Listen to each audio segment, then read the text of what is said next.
I den her video vil jeg tale lidt om, hvordan du kommer i gang med at investere. Jeg vil tale om en meget specifik del af det, som er den psykiske barriere. I langt de fleste tilfælde, når folk gerne vil investere i aktiemarkedet og ikke går i gang, så skyldes det noget mindset. Du har en overbevisning, der forhindrer dig i at gå i gang. Fordi faktum er, alle kan finde ud af at gå ind på en platform og købe en aktie, men der er et eller andet, der forhindrer dig, og hvad kan det være? Og jeg vil påstå, at det har noget med en overbevisning at gøre. Så her vil jeg gennemgå nogle af de mest typiske overbevisninger, som jeg støder på i mit arbejde med at hjælpe folk med at komme i gang med at investere, og jeg fortæller dig, hvad du kan gøre ved det for at overkomme den overbevisning. Men først ganske kort om mig. Hvem er jeg? Jeg hedder Bejle Grünbaum, og jeg driver bloggen og virksomheden Penge og Frihed, som har til formål at hjælpe dig med at blive økonomisk uafhængig. I dag driver jeg også fonden Grünbaum Value Invest. Den første og mest typiske overbevisning er, at aktiemarkedet er for risikabelt.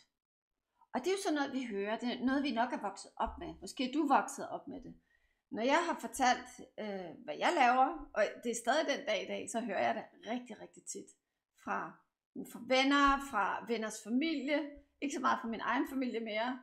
Det tør de ikke. Men det er simpelthen, aktiemarkedet, det er meget risikabelt, siger alle.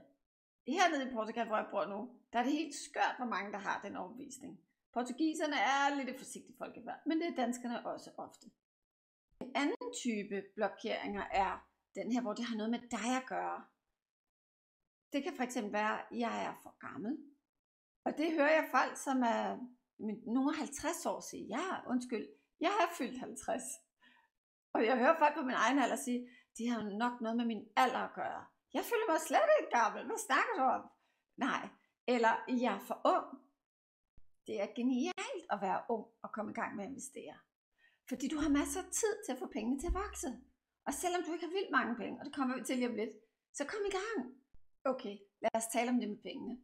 Nogle har en idé om, at man skal være rig for at investere i aktier. Så ideen om, jeg har ikke så mange penge, og den hænger tit sammen med, at jeg er så ung, og jeg skal også... Prøv at høre her. Det stammer alt sammen fra ideen om, at du skal være rig for at investere. Og det behøver du ikke. Du kan altid bare købe en enkelt aktie af noget. Så er der nogen, der leger djævelens advokat og siger, at de handelsomkostninger, der er, altså de gebyrer, du skal betale for at købe aktien, vil fylde for meget, og det vil gøre det til en dårlig investering.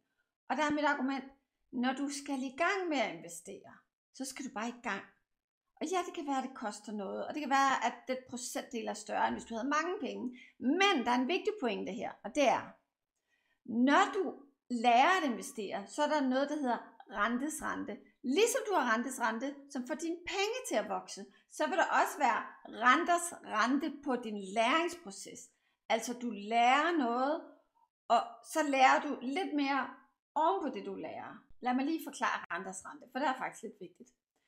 Når du investerer, så tjener du nogle penge. Det hedder afkast, hvis du investerer i aktier, eller hvis du bare har en hel mængde højrentekonto, så får du renter.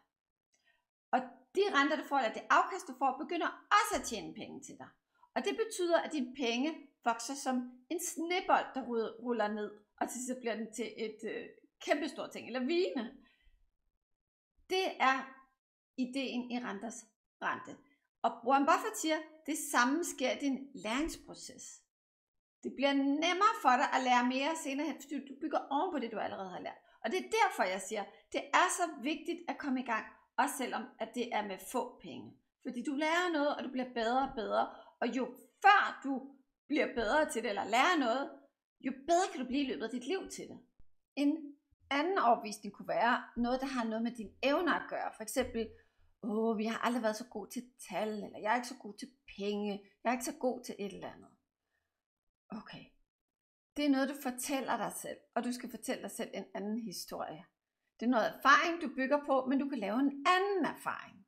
Og nu bevæger vi os lige ind i, hvordan du overkommer dine barriere. Løsningen er ganske simpel. Du skal skabe en ny overbevisning. Lad os tage den første. Aktiemarkedet er risikabelt. Og det vil sige, jamen i princippet er alting jo risikabelt, hvis du ikke er informeret. Det vil sige, hvis du aldrig lærer noget om trafikregler, så er du også risikabel at krydse en ganske almindelig villavej. Hvis du ikke ved, der kan komme biler fra den ene side, du ikke ved, du skal kigge dig for til højre, til venstre, til højre, det vil sige, det er faktisk til venstre, til højre og til venstre. Er vi højre, venstre? Jeg har et problem. Okay, men det har jeg ikke med aktier. Det der er, vi lærer om trafikregler i skolen. Jeg kan tydeligt huske, at vi skulle ud i trafikken og lære med vores lærere. Vi havde undervisning, og det blev tegnet på tavlen. Vi lærer faktisk ret meget om trafik, og det er også godt, at vi gør det. Men vi lærer intet om privatøkonomi, om aktiemarkedet, om hvordan man får penge til at vokse. Det gør vi ikke, og hvorfor ikke? Fordi skolen har en rolle. Og den rolle er at socialisere os, dig, vores børn, os alle sammen, til at blive gode arbejdstagere. Det er sådan, det er. Det er det, vi lærer. Vi lærer at komme til tiden, vi lærer at gøre, hvad der bliver sagt, men vi lærer ikke specielt meget om at blive selvstændige. Så hvad kan du fortælle dig selv i stedet? Jamen du kan for eksempel sige, jeg er god til at lave research og investere mine penge godt. Eller en mere simpel sætning kunne være, jeg er god til at få mine penge til at vokse. Det kan være alle mulige andre sætninger, du kan selv vælge i. Hvis din opvisning handler om din alder, jamen så fortæl dig selv, at du har den rette alder til at komme i gang. Hvis du er ung, så fortæl dig selv den sande historie, at det er en fordel, fordi du har mange år til at få pengene til at vokse. Du kan virkelig benytte dig af renters renteeffekten. Og hvis du er gammel, altså at nogen på 53 kan kalde sig selv gammel, det kan jeg slet ikke forstå. Men jeg ved ikke, hvilken alder du lige har. Men prøv at høre her. Warren Buffett og Charlie Munger er tæt på de 100, og de er fuld gang med at investere stadigvæk. Faktisk er det sådan, at Warren Buffett først blev rigtig alvorlig rig. Han har på det tidspunkt været verdens rigeste mand, langt over de 50. Det gik virkelig, det tog fart, efter han var fyldt 60 osv. Men find et godt forbillede, der har den alder, som du har.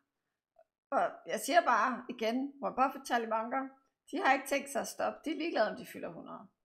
Og jeg er sikker på, at du ikke er fyldt 100 endnu. Hvis du har en idé om, at man skal have mange penge for at investere i aktier, så har du nok også lidt en idé om, at man skal være rig for at blive rig. Find nogle eksempler fra det rigtige liv. Læs om dem, læs biografier, som er startet med meget lidt. Warren Buffett er faktisk en af dem, han har selv skabt sin formue. Der findes masser af mennesker, der selv har skabt sin formue. Og så finder du en positiv sætning, som rammer dig, som gælder for dig, hvor du kan mærke, at det gør en forskel for dig. Jeg ved ikke præcis, hvad det kunne være, men det kunne være, jeg er god til at tiltrække penge.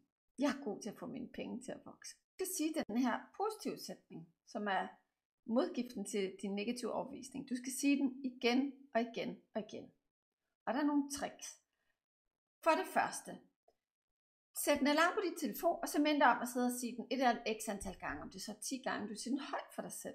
Eller hvis du er på din arbejdsplads, eller på et bibliotek, eller i bussen, så sig det bare i dine tanker. Du kan også sætte små gule post-it rundt omkring i dit hjem.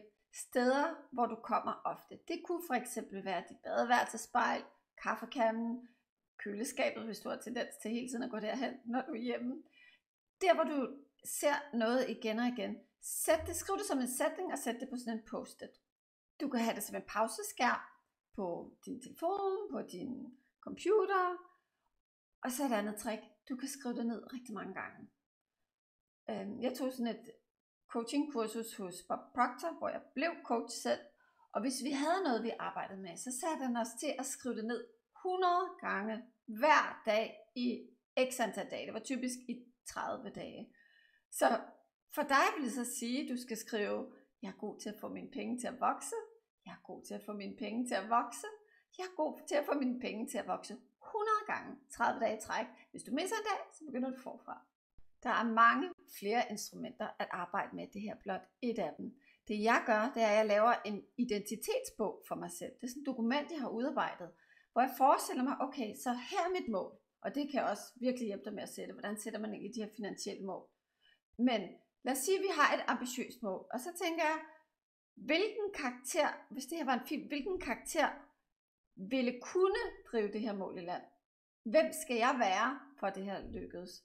Og så beskriver jeg den person. Og så har jeg nogle instrumenter til, hvordan du, eller jeg i mit tilfælde, bliver den her person. Jeg har netop lanceret Index Akademiet, hvor du kan lære meget mere om, hvordan du kommer i gang med at investere, og med fokus på fonde, indeksfonde. Vil du høre mere om det, læse mere om det, så kan du klikke her under videoen. Ellers håber jeg, at du vil like og følge kanalen.